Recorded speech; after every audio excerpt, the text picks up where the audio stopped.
যথাযথ ধর্মীয় ভাব-গাম্ভীর্য ও শান্তিপূর্ণ পরিবেশের মধ্য দিয়ে অনুষ্ঠিত হয়েছে ফরিদপুরের ঐতিহ্যবাহী চন্দ্রপাড়া পাক দরবার শরীফের ওরস পাক-এ শাহ চন্দ্রপুরী। বুধবার ১৫ জানুয়ারি বাদ ফজর রওজা মোবারক জিয়ারত ও আখেরি মোনাজাতের মাধ্যমে শেষ হয়েছে বাৎসরিক ওরস শরীফ। আখেরি মোনাজাতে দেশসহ সারা বিশ্বের মুসলিম উম্মাহর সুখ, শান্তি ও কল্যাণ কামনা করা হয়। এদিন কুয়াশা শীত উপেক্ষা করে দেশ-বিদেশ থেকে অগণিত ভক্ত, আশেক জাকের ও ধর্মপ্রাণ মুসল্লিরা মোনাজাতে অংশ নেন।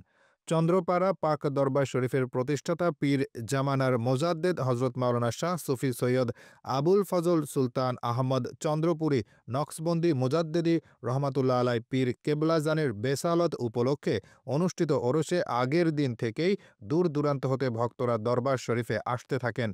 মঙ্গলবার বাদ জোহর থেকে পবিত্র কোরআন তেলাওয়াত, মিলাদে শরীফ, কিয়াম শরীফ, জিকির আজকার ও শরীয়ত তরিকত সম্পর্কিত ওয়াজ মাহফিল অনুষ্ঠিত হয়। দরবার শরীফের গদিনশীন পীর মুফাসসিরে কোরআন হযরত মাওলানা শাহ সুফি সৈয়দ কামরুজ্জামান নকশবন্দি মুজাদ্দেদি আল ওয়াইসি আখিরি মোনাজাত পরিচালনা করেন।